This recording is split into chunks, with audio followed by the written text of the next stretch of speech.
Warning, the following podcast is brought to you by dads who can never remember the Wi-Fi password. Welcome to the All Pro Dad Podcast.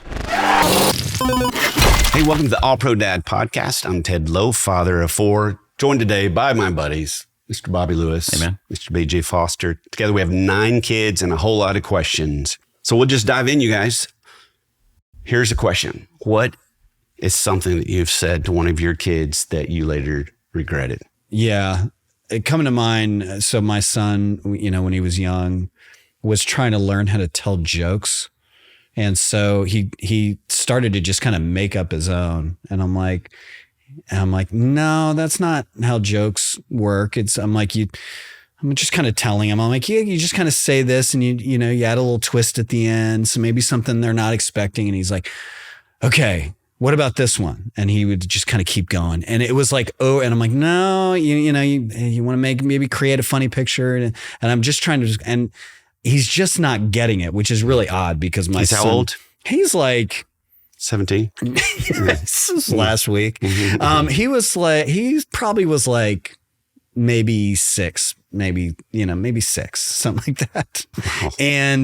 And I'm like, nah, and I wanted him to get it. And he's actually, ironically, he's a funny kid. So the fact that he's not being able to get jokes. So finally I'm like, I think I'm going to give you a joke book and then you can see a ton of examples and then that would be great. And he's like, okay, but what about this one? And I'm like, okay. I'm like, well, this is the last one because these aren't funny.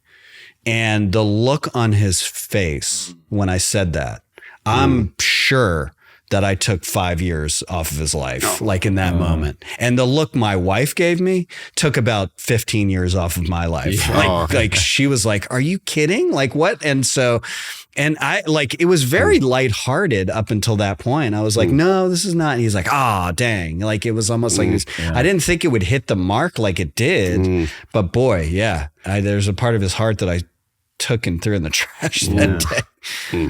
I was thinking about this one because I couldn't really recall that many times when I did it and had like a reaction like your son would have had where I knew that I hurt their feelings. But I was like, all right, guys, what have I ever done? What have I ever said? And all 3 of my kids are like, well, sometimes you tell us it's just stop asking questions when you're frustrated. And I was like, oh, sorry.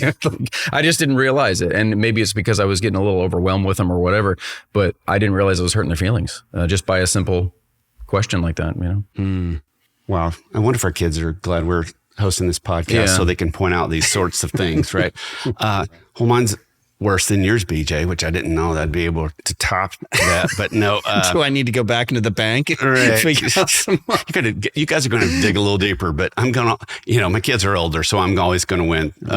But my oldest daughter, she was going through a lot of stress and anxiety and all the different things. And I would try to logic her out of it. We've talked about that on the podcast before. And she would just get more upset and arguing back. And there were several times that I would just say, I can't take this anymore. And I'd walk out.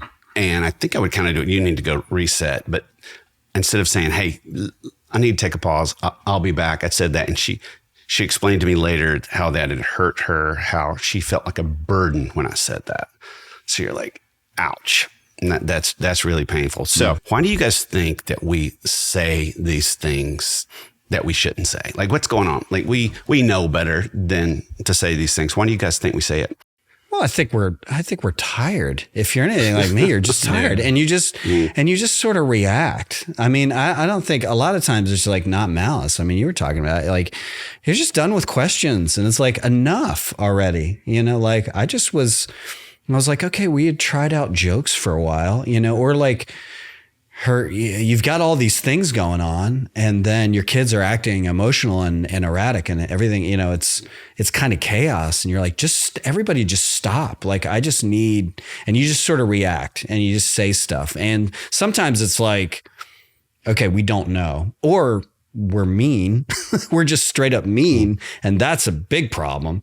But this reaction thing and being tired allows us or kind of propels us to say some pretty thoughtless words. And I think the work of kind of being a good dad is to work hard at replacing the thoughtless words with thoughtful words. That's good. That's really good. Yeah. For me, I just get frustrated in the moment.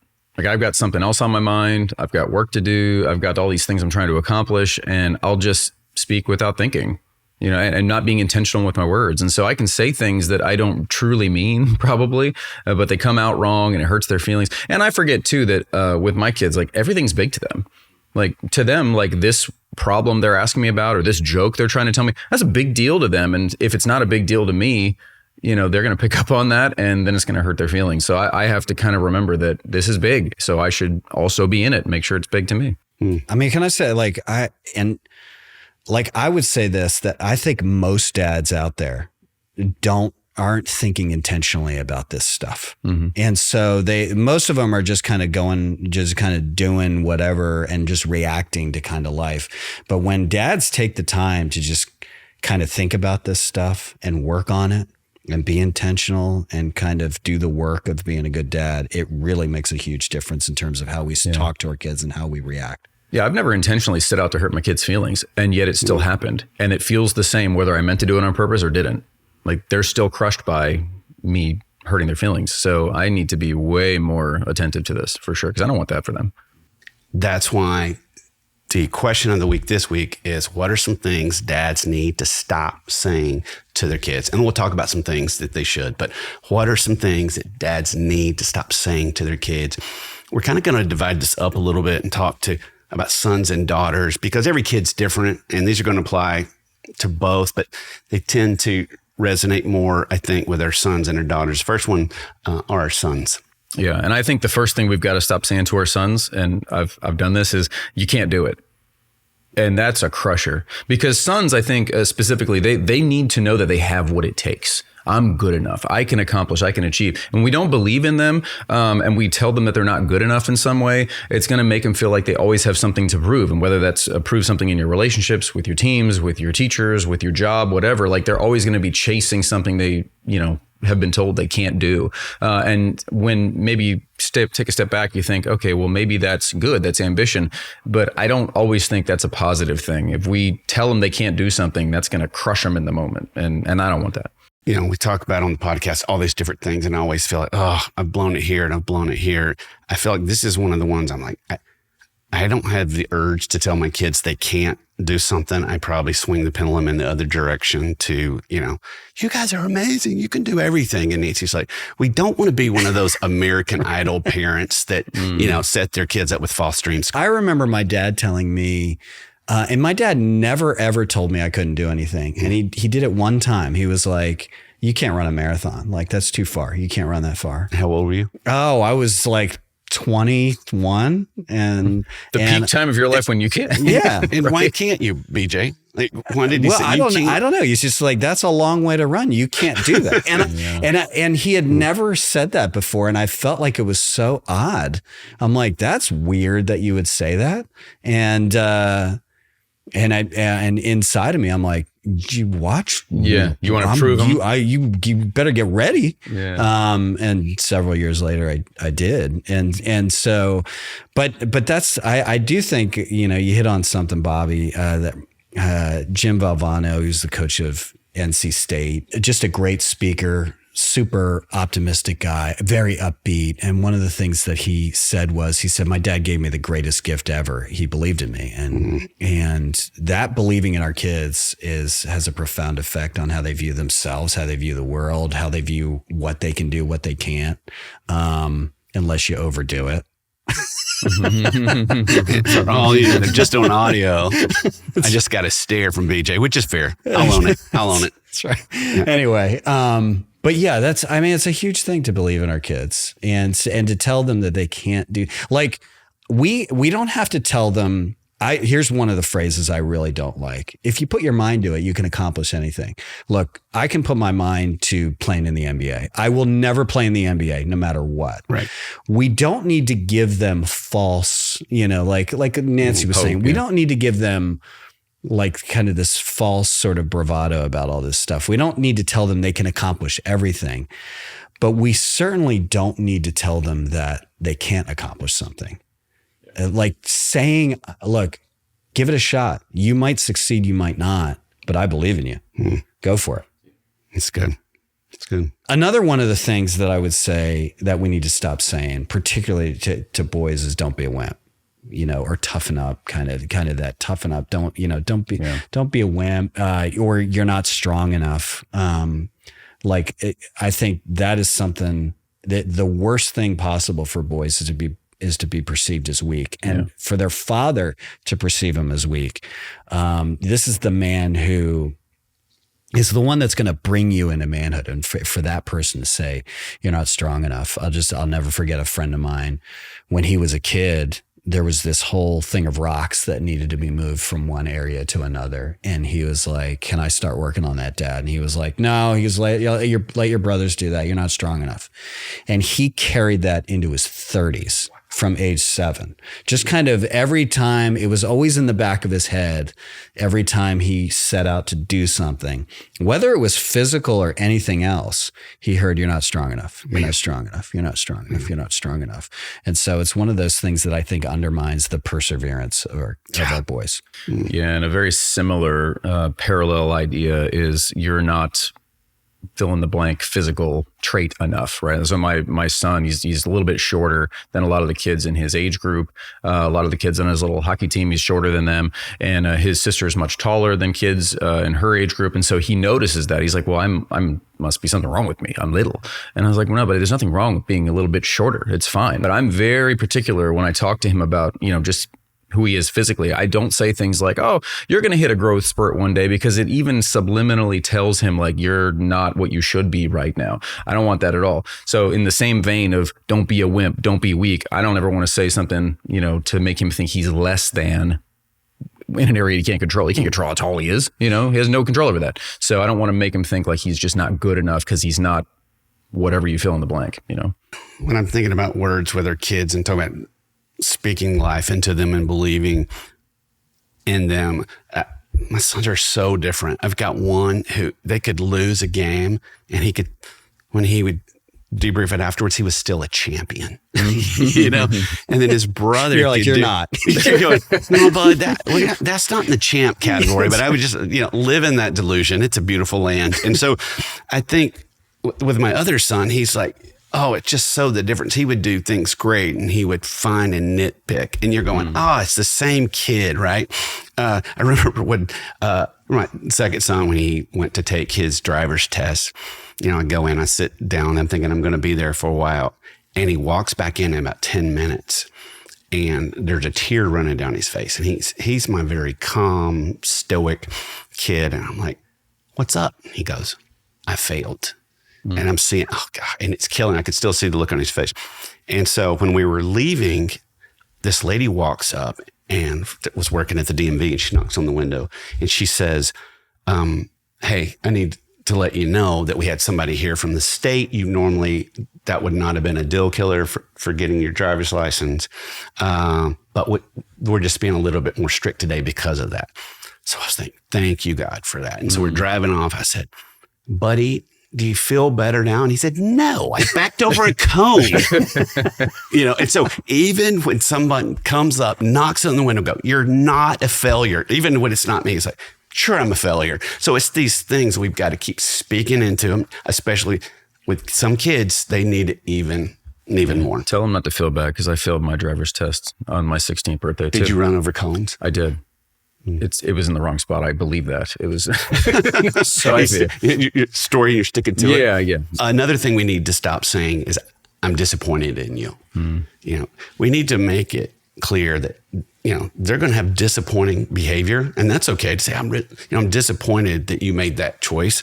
But to say I'm disappointed in you, it just runs deeper, right? Yeah. I'll never forget. I was a chaplain for a football team, and the coach was phenomenal. And he had this before every season, he would have a senior retreat. He would give every senior an opportunity to get up and say something. Coaches would get up and say something. And I'll never forget this one big defensive lineman, star of the team. And he just relayed this story of his dad looking at him and saying, you're a disappointment. And as he was talking about it, he's sobbing the whole time. And this kid was an achiever in every way. Yeah. And not even just, he was tough. He was a tremendous player, good student. But he was a really kind person. And I just couldn't imagine, number one, thinking that about this kid, but saying it. I'm trying not to be judgmental, but man, there was something about this that you could see that it ripped the kid's soul out. I'm thinking about, guys on a run right now. They're driving down the road in their car coming home from work, just saying, this is the stuff that matters. Right. This is the stuff that maybe we don't think about. This stuff just matters. Just words are such a big deal. And we've got to catch them doing things that are great.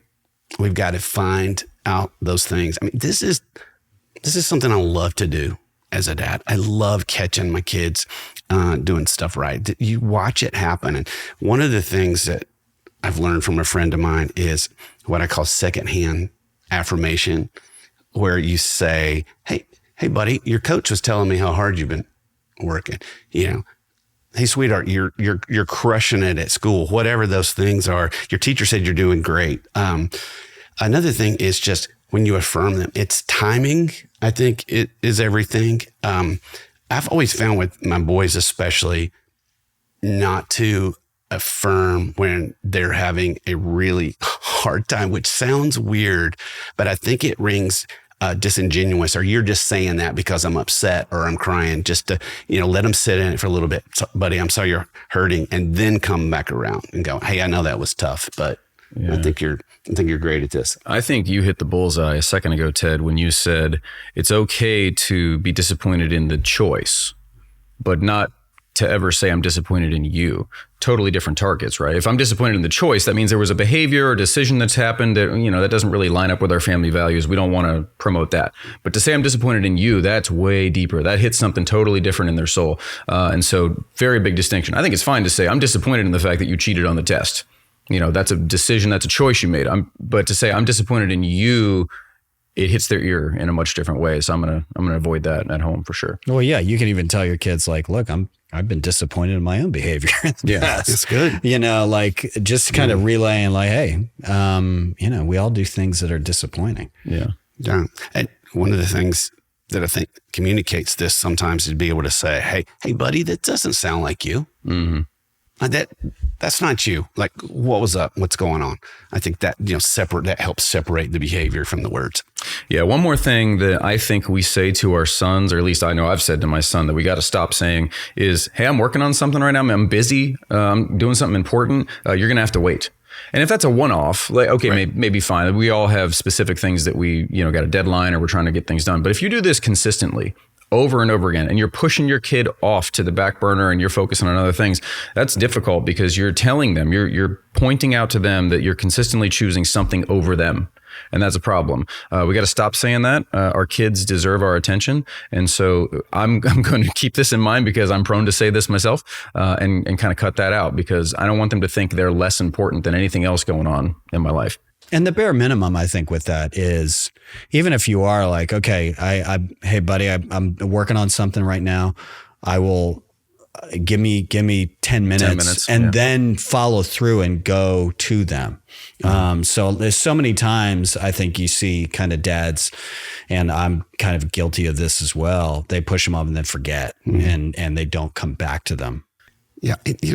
Somebody's a little bit down the road from this to go, you're not going to remember that task, You're not going to remember that task typically.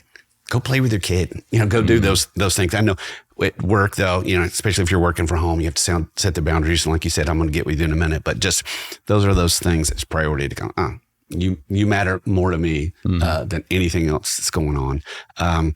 So switching gears to daughters, what are some things that we need to stop saying to them? Oh, I think immediately what comes to mind is anything that has to do with their weight. Like, have you gained weight? It's just immediately puts attention on something that they have enough attention on. Yeah. Yeah. And just comparison in general, I think, whether it's weight, looks, comparison to friends, harsh. It can, if it's a positive comparison, then there's a tendency that maybe that child could start becoming arrogant or prideful. If it's a negative comparison, they could lose self-esteem. So just comparison in general, especially physical things, don't do that. I think we have to be so careful what we say to girls about food. About, oh, you're eating too much, or do you really need that? And those types of things. It is so delicate because in many ways, they interpret, oh, does dad think that I'm we got to be so careful with that, right? Got to figure it out. It kind of, to me, sounds a lot like the point we made about sons with you're not strong enough. You're not weak enough. If we're saying things about height, weight, whatever, physical attributes for our daughters, you're not pretty enough. You're not good enough, whatever. It's the same sort of idea, but boys and girls, they're different and they internalize things differently. To be told you're weak as a boy, crusher. To be told you're not pretty as a girl, we can't do that with. Well, there's so many. There's so many messages that go into girls already that their value is based on their looks or whatever, what their weight is, and so there's a good amount of that comes from guys who are their peers who are looking at them and they want to look at these girls because they look a certain way. Yeah. And if there's one guy that should be sending the message to this girl that her value is way bigger, far beyond anything that she looks like, it's the dad. And already social media is telling her that anyway. You know what I mean? Or like what they're wearing at school is telling them that already. Yeah. So we can't pile on in the same way. In fact, we got to come up and say, how you doing? How you feeling? Another one is stop being so dramatic. Oh yeah. Stop being so dramatic. It's crushing. I've said it before. Don't need to say it. And we can say it in a million different ways with a roll of the eye, for me, it's I can't do this right now because we're in that moment rejecting who they are and these emotions that they're having, right? Well, and here's the reality. Like sometimes they are over dramatic. Like our kids sometimes are over dramatic. It's not just girls. Yeah. But to say that in the moment, stop being so dramatic. It's very real in the moment, whatever they're feeling, and whatever logic or perspective, alignment you're attempting is just going to fall flat. So it's best to just kind of, okay, yeah, let's kind of dive. Why are you feeling that way? Giving them a little bit of empathy, and then later, they'll probably, a lot of times they realize, okay, I blew it, like I overblew that thing. But you can then at that point later when they calm down, it's going to be like, hey, you really went off there. Do you think that was a proportionate response? Do you think, like kind of talk to them like, hey, do you think this is as big deal? Is this a big deal as it was 10 minutes ago? Another thing dads have to stop saying to their daughters is, you're just like your mother. Unless it's a compliment, then that's great. Like, oh, I love you're so caring, just like your mother. That's fine. But if you're using it as a negative, what you're doing is you're introducing the idea that there's a problem with mom, that mom and dad aren't on the same team. And maybe this is tricky if you're a dad who's divorced, because this would be hard. Like there's a lot of feelings there. We cannot say to our daughters, you're just like your mother in a negative way, because it's going to introduce the idea that she's going to have to earn love because mom's not, being treated well or whatnot. Can't do that. Compliments, good. Negative comparison, no, don't do that with your daughters. Here's another saying we need to stop saying. If you had only done X, you would have done even better. So, say, man, you played a great game today, but maybe next time when you're up to bat, do this. So you've just negated the compliment, and we do it, right? Like we still want to do it because we want what's best for them. We want them to succeed at things, but wow, great grade. Maybe next time, if you'll study a little bit harder, you'll do a little bit better. So just not tie in those things. Yeah. Just hit the positive, full stop. And with teens, like I think it's really important. A lot of times we really come in on them with a lot of advice particularly. And they love it. Oh, they love it. Yeah, they can't wait for us to give them advice. And I think there's a part of us where we feel the pressure because they're going to be leaving soon. So it's like, we got to get it all in. And we just come at them with all those things. And I'm telling you, the best thing that you can do for teens is to wait for them to come to you, because they will. And you just got to wait for them to want it. If they want your advice, just ask them a lot of questions like, hey, how's that going? What are you thinking about that? So they don't feel abandoned. They know you really care, but you're going to listen. Yeah. They're going to help them process it on their own. That's good. And if you start asking them questions and they're like, whoa, they expect that they're probably going to push back. Like, yeah, it's fine. Like, they might even react like, why are you interrogating me? Okay. Back off then, because I guarantee you at midnight, they're going to walk into your room and be like, hey, or they'll just sort of walk in and they'll just sort of be there. And you're like, I'm ready to go to sleep. And that's when they're ready to talk about it. Okay. That's good. That's important. So what are some things that we should say? Oh, well, number one, I love you. Undefeated. You can't say it too many times. Say it over and over. Say it every day. Say it 100 times a day if you have to. I love you. I love you. I love you. Sons, daughters, they need to hear that. Absolutely. We started playing this game with their kids, this Q&A game when they were tiny. Even our first one would say, when do I love you? All the time. All the time. Do I love you when you're mad? Yep. Do I love you when you're sad? Yep. Do I love you when you obey? Yep. When do I love you? And they were little and they go all the time. And it's this thing, we'll still say it to them, because especially when they're feeling down and just attaching that to behavior. I just love you all the time. I think another one that I would say is I'm grateful to be your dad. It's just kind of lets them know, boy, this is a real prep. I love the Rocky in the movie Rocky Balboa. He's talking to his son. He's like, just being your dad and just watching you grow up, it was like a privilege every day. And so if we could say stuff like that, it gives them the affirmation that they need. That's good. Another one is I believe in you. I believe in you. Our daughter in 5th grade comes down with the baton and she goes, I'm going to be in the talent show. And we're both sitting there like, Nancy, American Idol parent. And she was like, I don't know about that. I was like, hold on. And so you can't do that. So she called a friend. The kids were older. And she said, you let that girl twirl her heart out. And she did. After Nancy made her go through lots of rehearsals, she killed it. We'll put it in the show notes. But it was one of those pieces of advice that sounds small, but I believe in you. Just go for it. It's not life and death with all this. So this is a good one. This is so important, you guys. Our words are such a big deal to how our kids will feel about themselves and how they will grow up. So let's jump into our pro move of the week.